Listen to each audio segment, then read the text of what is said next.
Assalamualaikum. Terima kasih ya sahabat Dumaiku karena kalian udah mampir lagi ke Real Channel.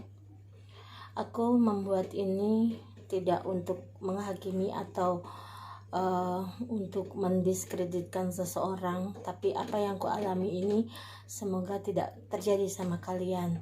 Jadi apa pelajaran yang bisa diambil, silahkan diambil, tapi yang buruk silahkan dibuang, karena kita manusia pada umumnya kan masing-masing punya filter buat mereka sendiri masing-masing ya. Terus yang keduanya, alasan aku untuk upload apa yang aku rasa ini di channel aku semata karena aku ingin release the pressure, release the stress gitu.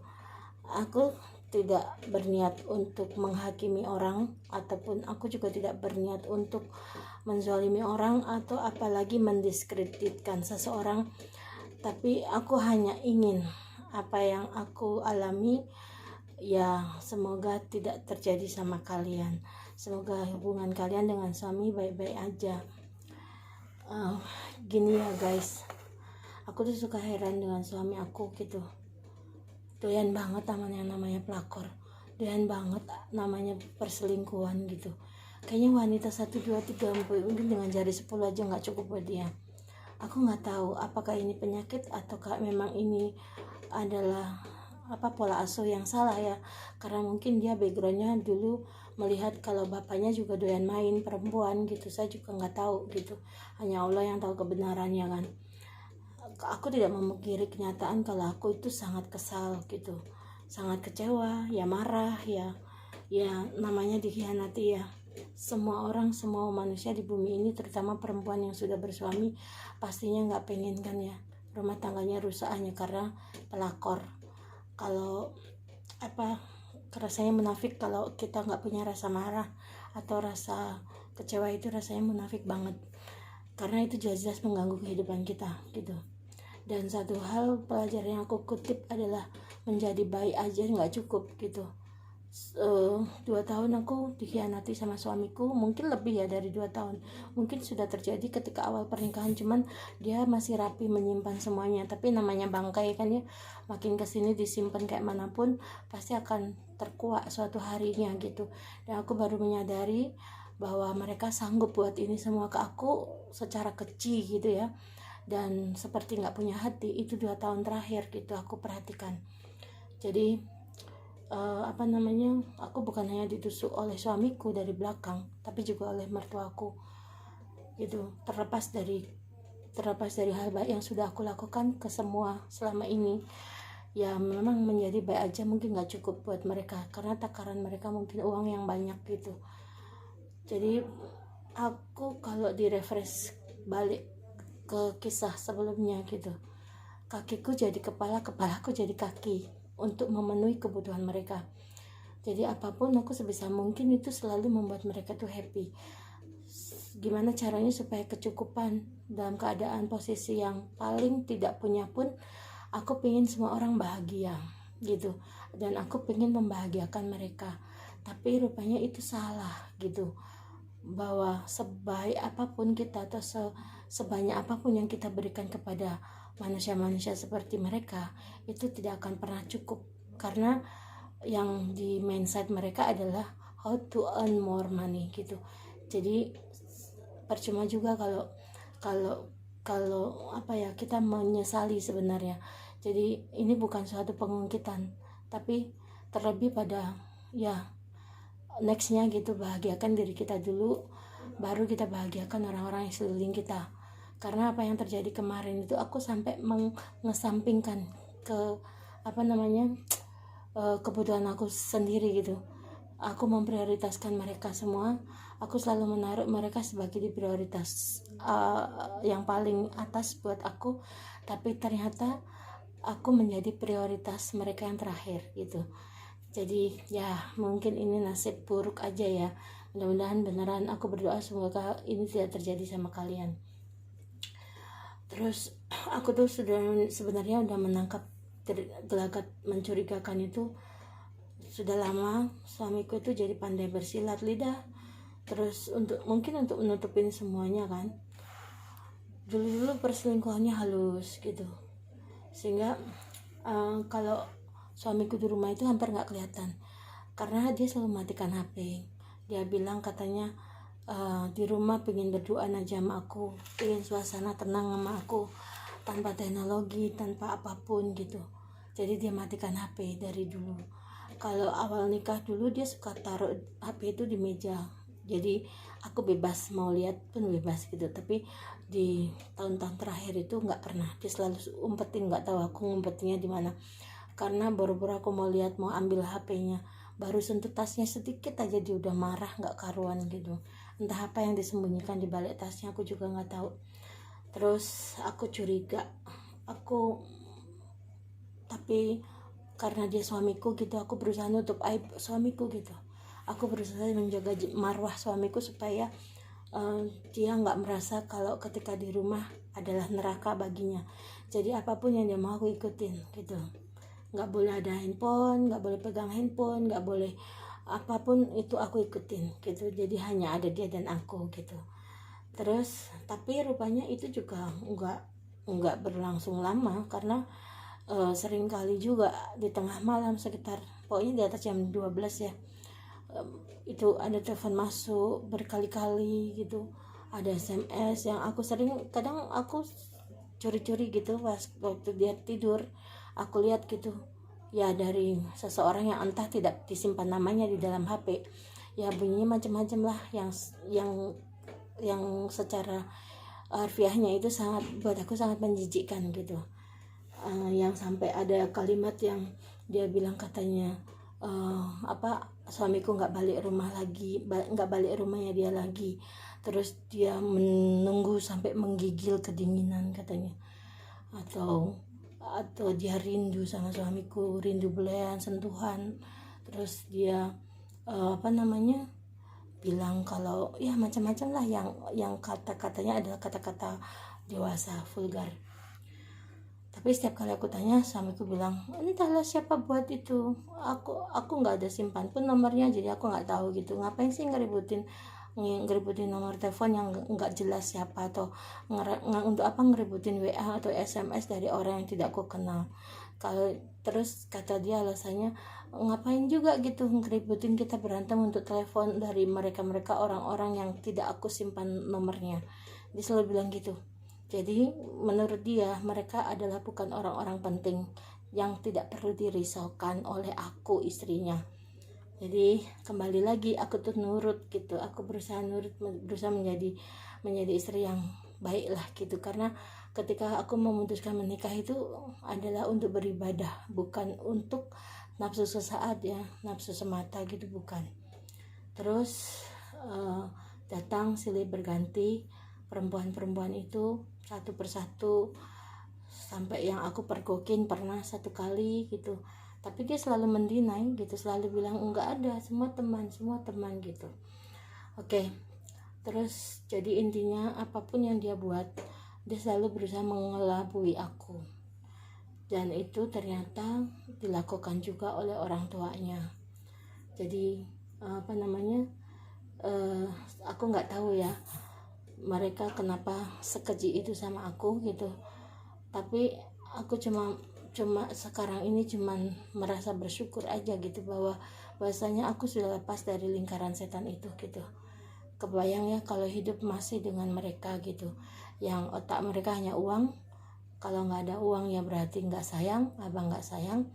Terus kalau nggak ada uang ya artinya mereka akan mencarikan bini lagi untuk anak lelakinya yang lain, yang lebih kaya dari aku, yang lebih bisa memberikan uang lebih banyak dari aku, yang punya warisan lebih banyak, yang punya semuanya lebih banyak gitu.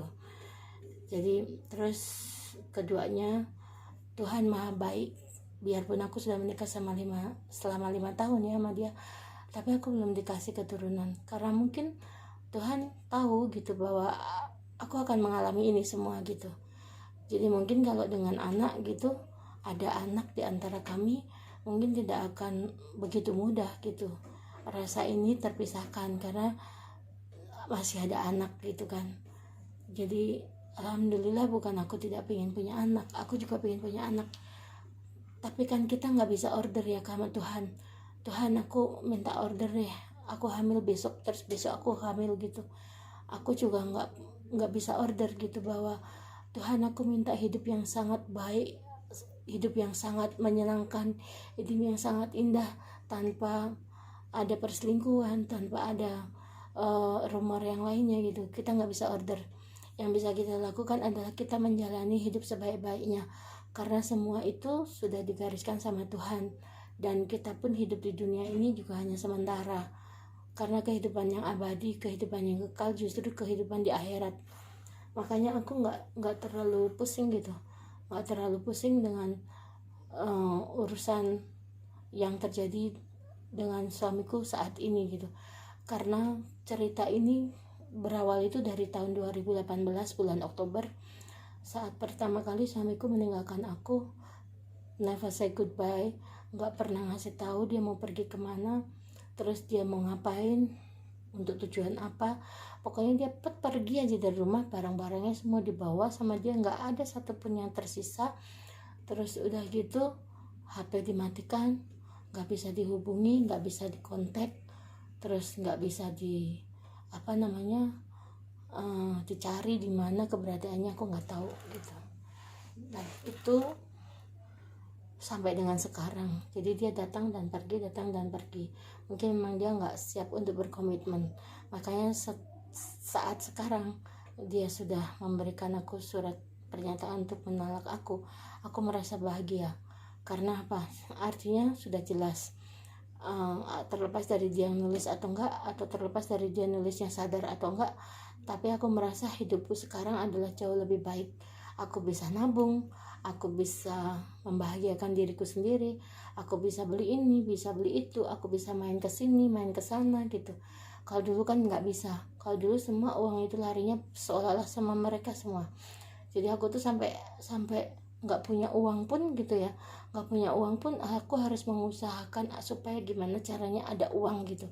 Bahkan suamiku pernah suruh aku utang ke bank, suamiku pernah suruh aku utang ke ini ke itu, atau jual rumah atau segala macam. I'm so blessed karena aku nggak sampai jual rumah. Kebayangkan kalau sampai aku jual rumahku, uangnya dibawa kabur sama dia, itu jauh lebih lebih parah gitu ya endingnya. Tapi aku bersyukur semua tidak terjadi, jadi semua masih bisa diselamatkan. Oke, balik lagi ya ke cerita mertuaku gitu. Aku tuh sebenarnya sayang sama mereka. Dari awal aku menikah sama suamiku itu aku sayang banget sama mereka. Sebisa mungkin aku tuh selalu membuat gimana caranya mereka bahagia, punya menantu kayak aku gitu. Mereka pengen kesini, kita ayo. Mereka pengen ke situ, kita akomodir juga. Mereka pengen itu, pengen ini, mau beli itu, semua kita akomodir kebutuhannya sebisa mungkin gitu. Tapi balik lagi ya, namanya manusia nggak puas.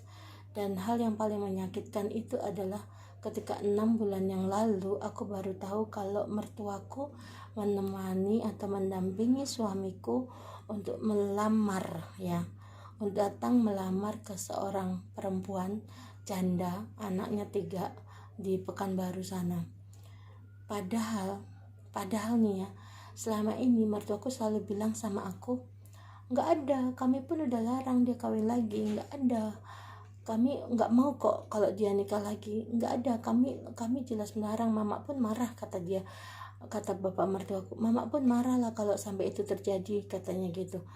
Itu depan aku loh guys. Tapi ternyata 6 bulan yang lalu mereka sendiri yang datang menjumpai orang tua perempuan itu untuk meminang anaknya. Dan aku itu tahunya dari bapaknya si perempuan itu. Ketika aku datang ke sana, ke rumahnya di Pekanbaru, aku tanya apa betul kalau suamiku pernah datang ke sini, terus apa betul ada pernikahan siri, apa betul anaknya lagi hamil atau apa, semua aku tanyakan ke bapaknya. Kagetnya luar biasa kan guys, aku sempat nangis terdiam. Kayaknya mereka tega gitu, mereka sanggup buat itu ke aku gitu. Tapi aku balik mikir lagi gitu. Ya, harusnya aku juga peka gitu, bahwasanya apa, mereka memang rajin beribadah.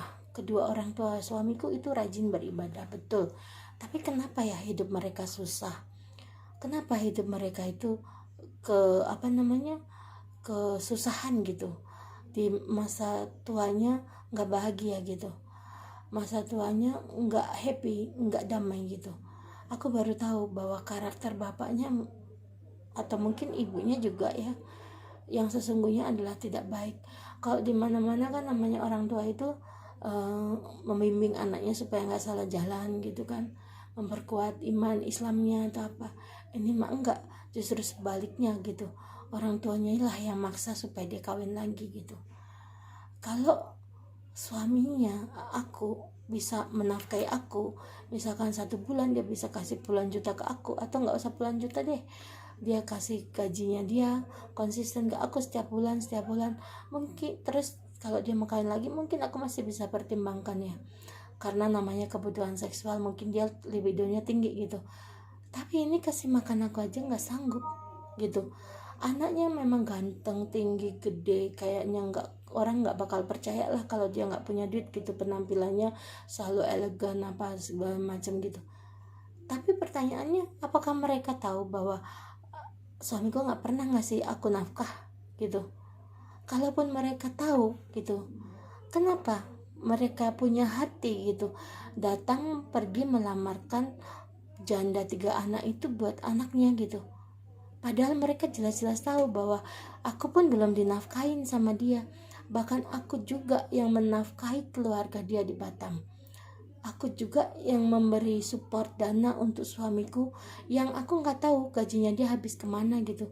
Karena setiap kali pasti mau belanja, mau beli apa gitu, suamiku pasti minta duit sama aku. Dia pengen beliin yang branded, dia pengen beli barang yang branded, itu selalu minta sama aku. Bahkan gonta-ganti HP itu sudah nggak kehitung, mungkin ada 6-7 kali suamiku ganti HP, dan itu selalu pakai uang aku gitu. Dia nggak punya duit untuk makan, itu selalu minta aku. Dia mau ngurus ini, mau ngurus itu, pengen ngurus ini, pengen ngurus itu semua minta aku gitu. Aku juga nggak ngerti uang dia habis buat apa, aku nggak paham. Tapi orang tuanya nggak mikir ke situ gitu. Jadi makanya ketika aku jumpa sama mereka setelah sepulang aku dari rumahnya perempuan janda itu, aku tanya sama mamanya kan, coba pandang mataku, aku bilang gitu. Kenapa kalian sanggup buat itu ke aku? Apa salah aku? Karma buruk apa yang tengah aku jalani sehingga kalian begitu tega sama aku?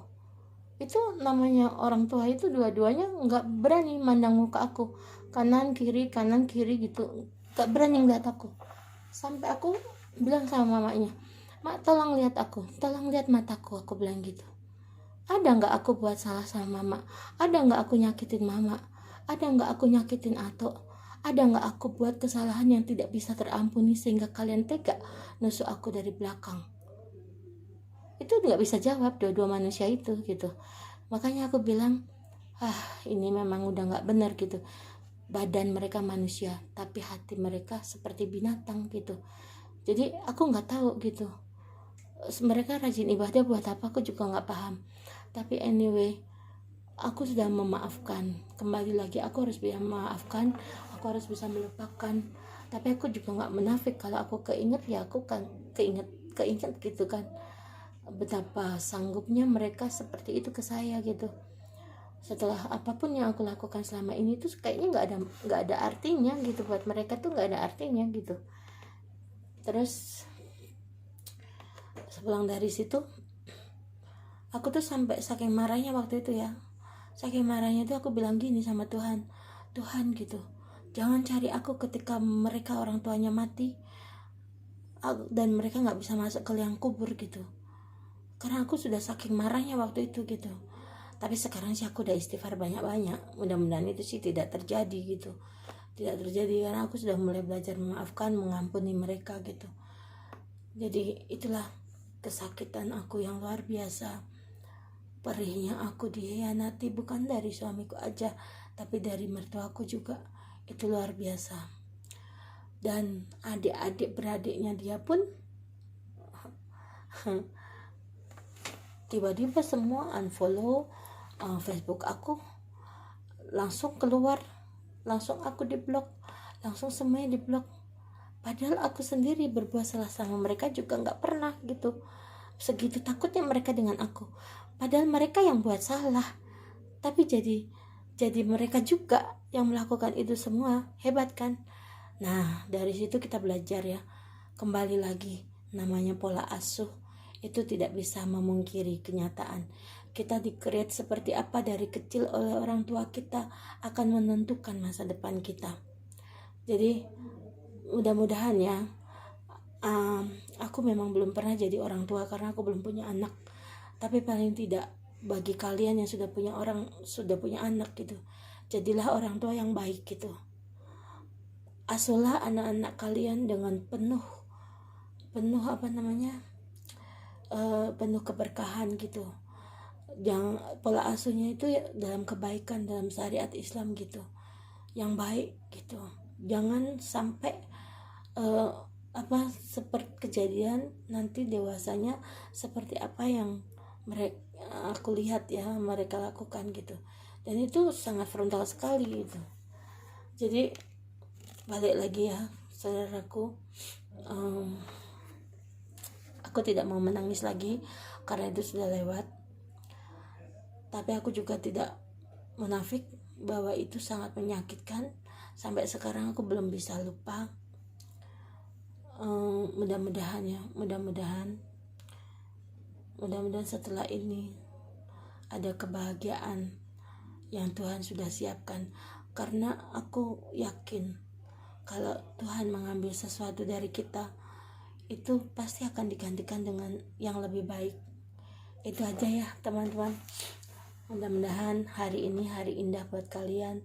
Mudah-mudahan kalian selalu terberkati sama Tuhan, dan mudah-mudahan buat kalian yang sudah berumah tangga, rukun-rukunlah selalu, sayangilah istri dan suami kalian, saling menghargailah gitu. Bahwa satu hal yang perlu digarisbawahi, uang sebanyak apapun tidak bisa membeli kebahagiaan. Uang sebanyak apapun tidak bisa membeli cinta yang tulus.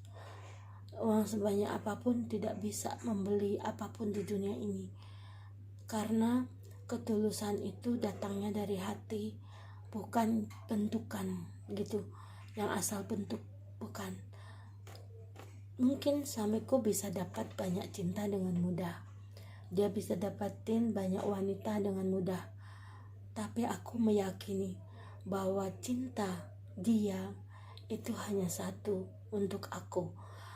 Aku meyakini itu, tapi ketulusan aku dinodai. Jadi kalau tadinya aku juga punya rasa cinta yang besar terhadap suamiku, karena aku melihat dia tidak dewasa, aku melihat kekacauan dari semua permasalahan ini, dan dia cenderung kalau ada masalah diam, tidak pernah klarifikasi, malah ngeblokir aku, gak pernah bicara, apalagi mengakui kesalahannya. Jadi dia selalu menghindar dari masalah, dia gak pernah berusaha menyelesaikan masalah, padahal dialah biang keroknya. Dengan itu semua aku gak yakin rasa sayang aku ke cinta aku masih besar seperti dulu gitu. Hanya Tuhan yang bisa membolak-balikkan hati manusia, termasuk aku. Jadi mulutku bisa memaafkan, hatiku bisa mengikhlaskan, tapi mungkin tindakan aku juga belum tahu gitu, karena sampai detik ini aku belum pernah ketemu dengan mereka. Jadi aku pun gak tahu sebenarnya apa mau dia, apa maksud dia, aku gak tahu. Tapi aku yakin aku gak perlu cari tahu. Itu aja ya teman-teman. Selamat beraktivitas, Tuhan memberkati. Wassalamualaikum warahmatullahi wabarakatuh. Terima kasih.